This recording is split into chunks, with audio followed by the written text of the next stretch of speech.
Hi, everybody, and welcome to another episode of the Stroke Empowerment Sessions. My name is Letitia Living, and I'm joined by a special guest today, Tommy Q. Hi, Tommy. Hi, Tisha, how are we? I am very well. I'm glad to be chatting with you today. Thanks for coming on. No problem, no problem. Been a long time coming. Yeah, it has.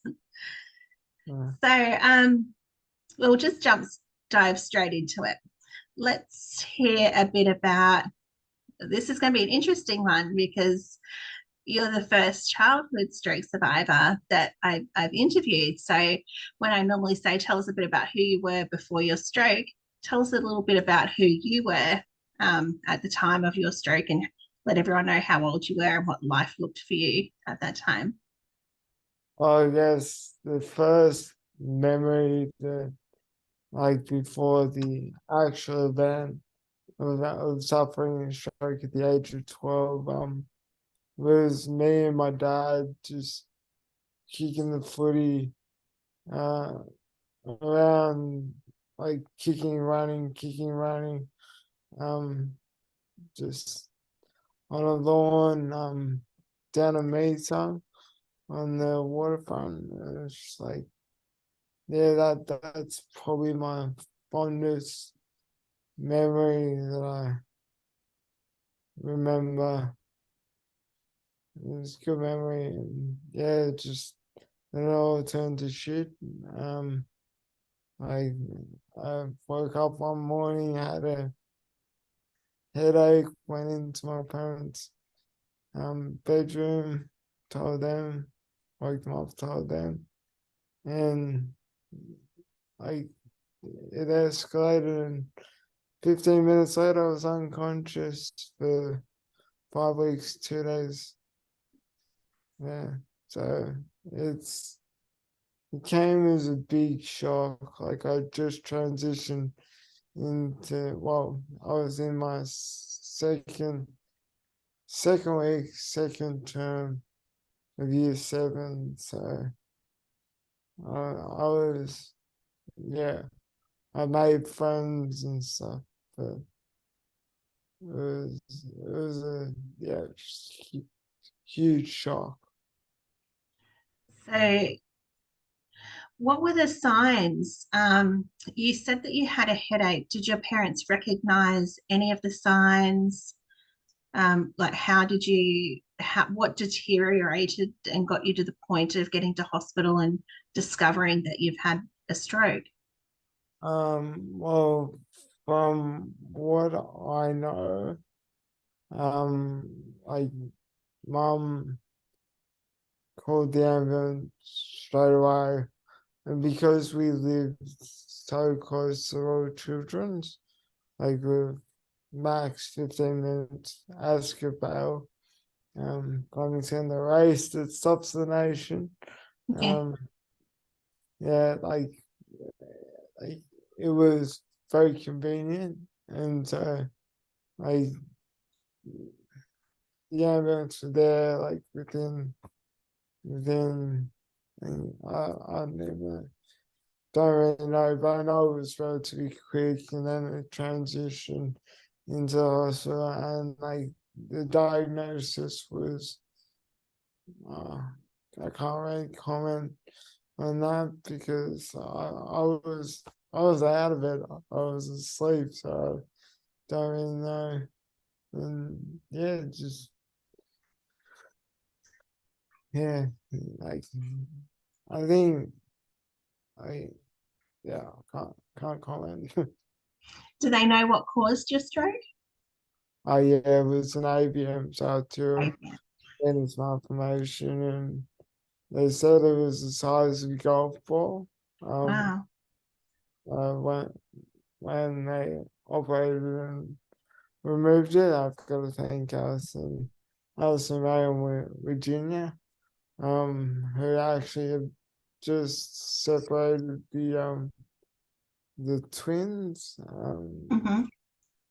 So I was in good hands, and yeah. Yeah. I do remember that doctor doing that procedure. But that was quite a world first, especially for Australia. Yeah, it was like I just heard about that a few years later because like being 12, you're not really paying attention to the Yeah. news. So you had whereabouts was your AVM? Like location in my brain. Yeah. Uh, uh, like scars there, so like, I've done anatomy, but that was so long ago. Yeah, I think it was the speech area of Yeah. the brain. So my speech was most affected area of the brain, and now it's my best asset. And yeah, so So how long did you spend in hospital for? How long were you in hospital for? we went in on the 6th of April 2006, and I got out about the 2nd of September, I think. So about 5 months. Like Hmm. was I was unconscious. And then like they slowly transitioned me back to home over the August to September. And how was that for your parents? Are you happy to share about how that was for them as well? Um, yeah, like I think they both took time off work, and then Mama had to go back to work because she had a catering business, and then Dad took time off work because he was a teacher and had a lot of long, uh, um, long service or whatever it's called. Um, and so he would take me to therapies and stuff. And I like to answer your point. I think like me, they were in a shock, but they were in a different position because they were older. So they can cope with it better. I like the what I coped with, the way I coped with it. Like looking back now, I wish that I'd done things differently, but that's you only get one shot in life, so um, yeah. So when you say that you wish you could have coped with it differently, how did you cope with it at the time? Um, or Or like I like I I wasn't very because like my shock and all my sport, I was a very sporty person. All mm, my sport had been taken away from me.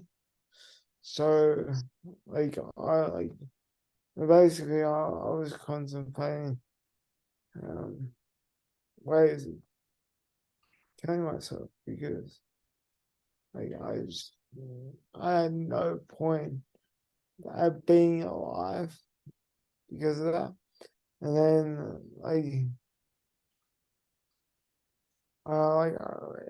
for example, there was I had intensive physios and stuff, and I was just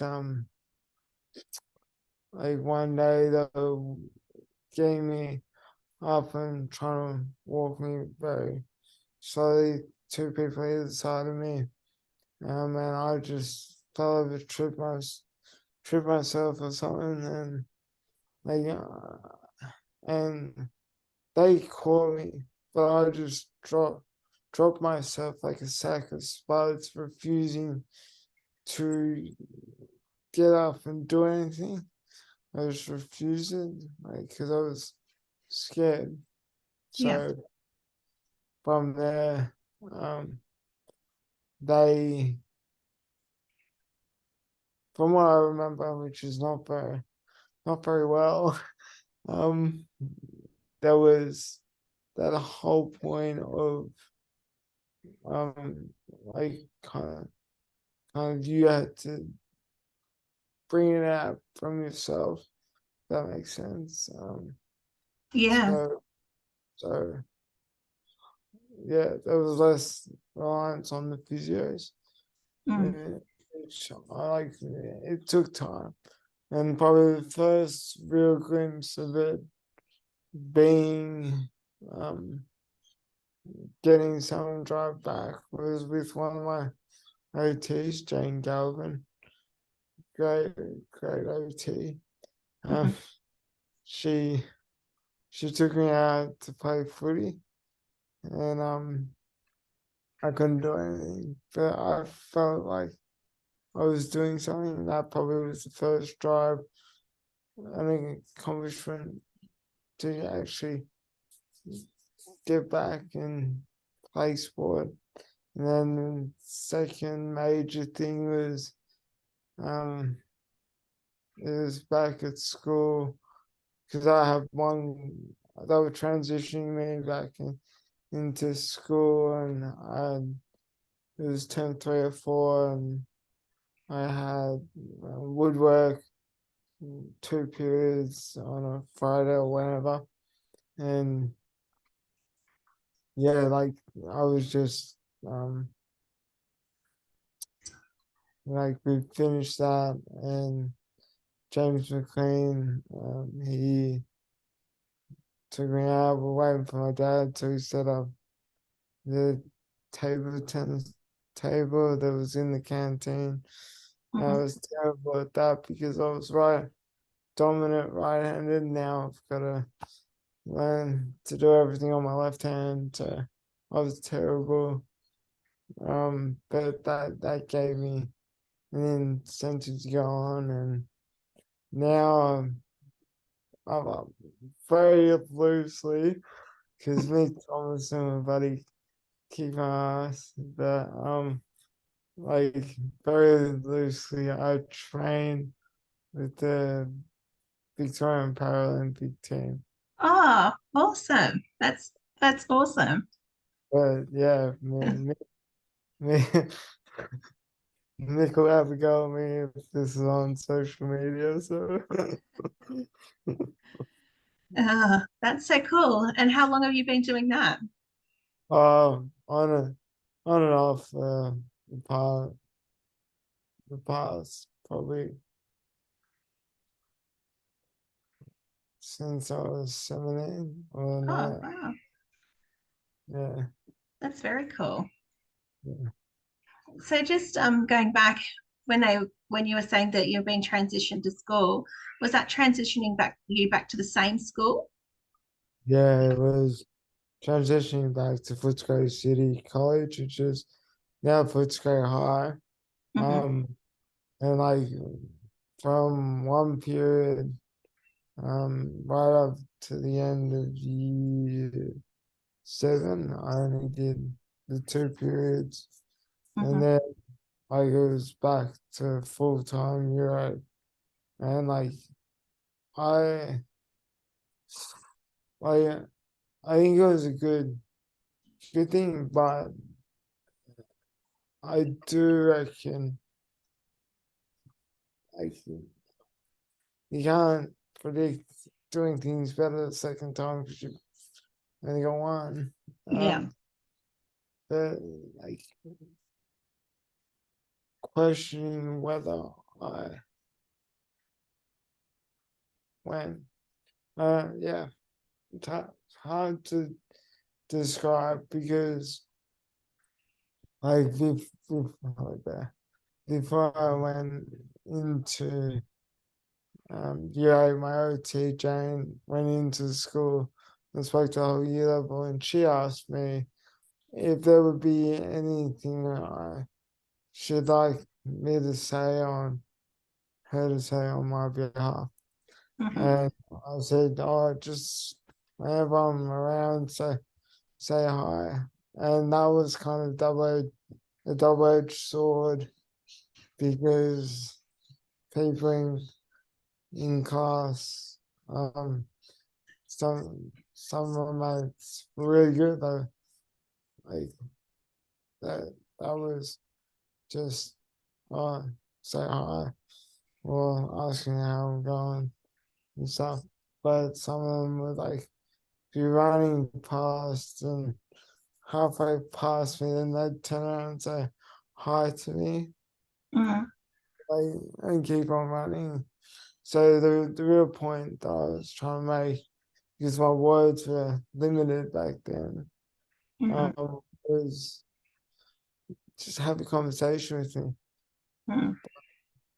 Like, but I think some of them people are great conversationalists to me and stuff and all that. But yeah, some of them Do you weren't. think it impacted on your friendships at all with your speech and having the stroke?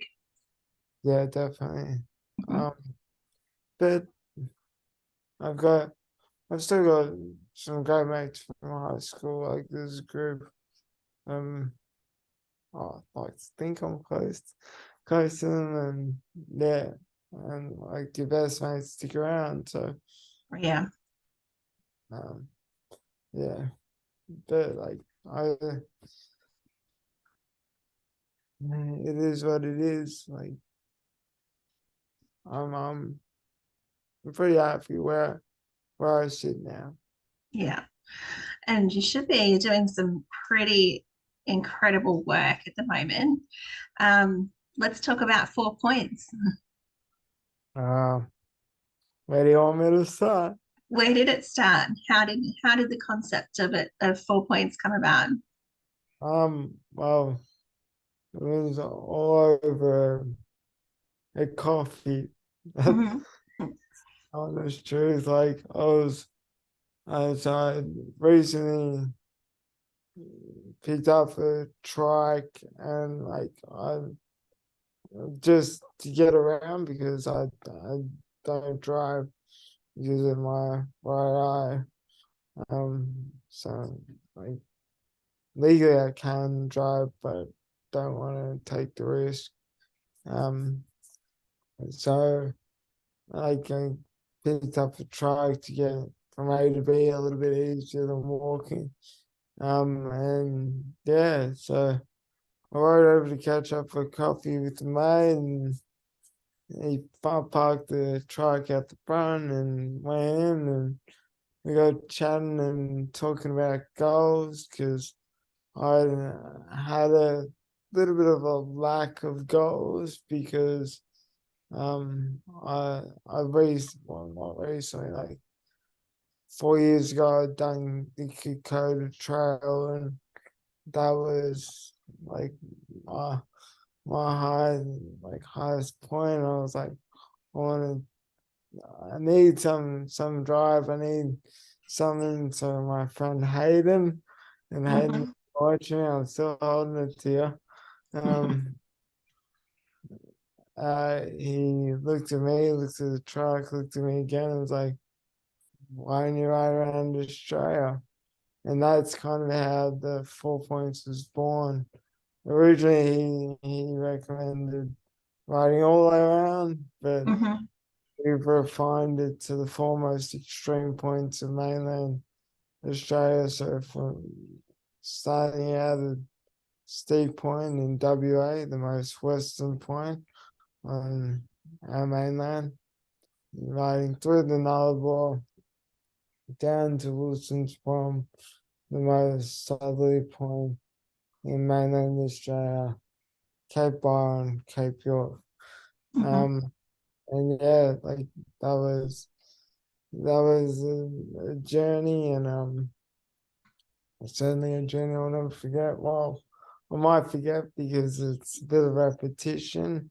Wake up, eat, toilet, um, hop on the bike, ride for anywhere from 3 to 6 hours, hop off, eat, you're eating and going toilet breaks all the way through the day.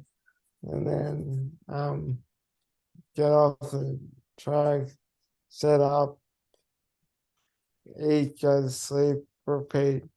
So, except for the rest days, which were far few and in between.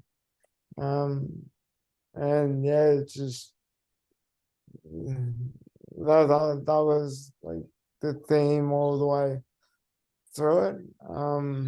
Like obviously due to my mobility of getting hit by the car did impact me a lot. Yeah, like it was more load on my parents of me walking around. So I probably should put it into perspective. I was about 3,500 k's into the journey, 60 k's outside Adelaide after just getting across the Nullarbor and stuff. And yeah, I just got hit by an unlicensed on drugs driver. Um, and had a pregnant wife in the car. Um, and yeah, it just so that was about a month in the hospital with a smashed pelvis, fractured sacrum. Um, and, so instead of riding from Adelaide to Melbourne, I got a private jet, RFDS. So, because we're based in Melbourne. Mhm. So, yeah.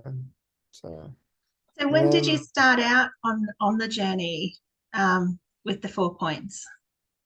so we started 2021 just after I graduated uni.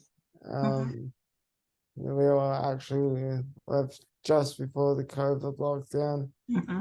even happened. Um, and yeah, just, yeah. And so you started that in 2021. And whereabouts are you now? So yeah, like we've done starting in 2021, August the 6th. Due to COVID, there was a whole like debacle and we had to join all the links up. Hmm. Um, but we have. And then I got here, flew from Adelaide to Melbourne. Year of rehab still ongoing. Thanks to my leg. It's improved, but it's just so slow. So riding is a hell of a lot better and easier than I'm walking. Um, and so as a test drive, I did the Great Big Bike Ride because I had PTSD, mild PTSD, because it was a traumatic experience. Yeah. And I thought Great Big Bike Ride, safest place on earth, pretty much, because they close the roads. The only thing you can really have an accident is we're crashing into another bike. We're not like the Peloton, are we? Um, so yeah, so we did that. 3 days later, I rode from Melbourne to Wilson's Prom to see Mm. if I had the want and the drive. I did. So from the 24th of March, we left from Melbourne to head up to Cape Byron. And on my 30th birthday, um, 2nd of August, we reached Cape York. That's So, a nice spot to have your 30th birthday. yeah, I'll tell you what, like, well, yeah, uh, it wasn't ideal. Like the last day, Virginia Road. Hmm. Oh, have you ever been up to Cape York? I've been as far as the Daintree. Yeah. So Virginia Road, highly don't recommend it. Yeah, Bye bye. on It is. bike. Yeah, it is. We allowed to swear on this? Yes, but I'm not editing it, so it's all good. It's freaking the worst road in the world. um, so yeah, just 30th birthday. It was a good way to spend it, to reach it, but the 7 hours that it took to get to it was a pain in the ass. Yeah, It's like your last day. You're like, oh yeah, we'll make it, and you're itching to get there, yeah, and yeah, so but I made it. you did. And you certainly set yourself some challenges, big Yeah, challenges. yeah, yeah, I do. I don't think anything will be as long as this because it's taken pretty much 3 years to Mm, sort this. So, and yeah. we're still not quite yet done. I don't know if that's correct grammar. Um, uh, yeah, we've still got to do the Adelaide to Melbourne, which will be on around about the 2nd of October. Will take about uh, 3 weeks, and on the 20th to 22nd, that weekend, we will be riding from Ballarat to Melbourne. And like, um, obviously, there's two main purposes for this ride. Causes like one for the Stroke Foundation to raise funds for young stroke, Yeah. and the second of all is to like promoting inclusion, like just being a mate and having a conversation, having a gentle ride, or some people may say hard ride. I don't know. Yeah. Um, and so that's the purpose of that weekend, is to really highlight the inclusion aspect, like getting people to ride with me from Ballarat to Melbourne. Or I just love that you're doing that and you're putting causes behind this mission that you're doing. Um, one for the Stroke Foundation for childhood stroke, and the other to promote inclusion and just being mates. And if anyone wants to contact you and contribute financially, how can they do that? How can they contribute to your cause? so there's two. There's a lot of ways, but Mhm. probably the two easiest is the 4points.org. So number four. So the 4points.org. Or alternatively, go on Instagram and type in 4 Points Australia. So number 4 Points Australia. Um, and just follow, go in the bio and do your thing. Yeah, well, we'll definitely put those links in the chats down below so that anyone who's listening in and wants to help sponsor your cause, which is an absolutely amazing cause, they'll know exactly how to find you. Yeah. So just going back a bit, so raising money for the Childhood Stroke Foundation. So you're doing something for that now? Yes. Yeah, Yeah. you're on the Council for Oh, Childhood yeah. Stroke. Yeah. Yeah. I don't know where you were going with that, but yeah, I'm on the Lived Experience Advisory Committee, and yeah, it's a great group, and I like to think that we're making like good progress now. Um, like yeah, we're gonna make a podcast, and we're gonna do a few other things which are top secret, so gotta keep my lips sealed on them. Hmm. Yeah, Yeah, it's great that you can.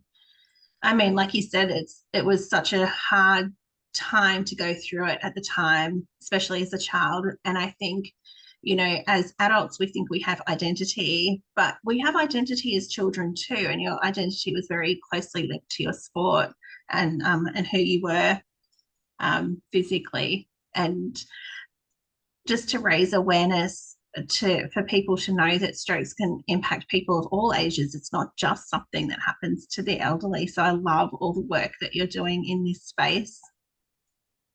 Yeah, thank you, thank you. Well, like 600 kids per annum in Australia will suffer a stroke. Now, Mm, it's huge. That's 600 kids. mm, They've got a whole life ahead of them. Like, you look at the 445,000 people in Australia that suffer stroke, mm-hmm. and then 32 to 33% of people will be under the age of 65. Yeah, Like, I don't I don't see why it's not more spoken of, because I've talked to people on this journey, because we see people in, like, we normally stay in caravan parks, pull up in there, they're interested, they come over, they start talking to us, we explain that it's about stroke, and they're like, oh yeah, I've got that mate, I've got a cousin, I've got that uncle who suffered a stroke under the age of 65. yeah. So I don't, it astounds me that like, Me too. Me too. why there isn't more funding from the government, but that's just me. Yeah, I'm really holding back on what I want to say because I know this isn't edited. So, but just Yeah, to put all those sentence enhancers in there. yeah. So before we wrap up, what advice would you give to anybody who is going through what you went through? Uh, uh, I've become, with all the media and Mm-hmm. stuff and my podcasts and stuff, I really should find like a specific finisher, Yeah, yeah. but I just haven't got around to it. My fault. The go-to line. Uh, look, I I probably would say find your passion and just give it a go. And like, there's no such thing as failure. Like, failure, like, define failure. Mm-hmm. You can't. So it's a learning outcome. Yeah. So you might falter, and then you learn from it. You achieve, like, you try again. You might falter again. You keep faltering until you succeed at the mission at hand. Mm-hmm. Yeah, Yeah, yeah. that's probably that'll, So just keep going. Don't give up. Yep, it's going to be hard, but you just got to keep moving forward. yeah, exactly, exactly. Well, thank you, Tommy. Thanks for joining me today. It's been so great to chat with you and see all the great things that you've been doing to help raise awareness for stroke and stroke recovery. Yeah, thank you for having me. It's been an absolute pleasure. You're welcome.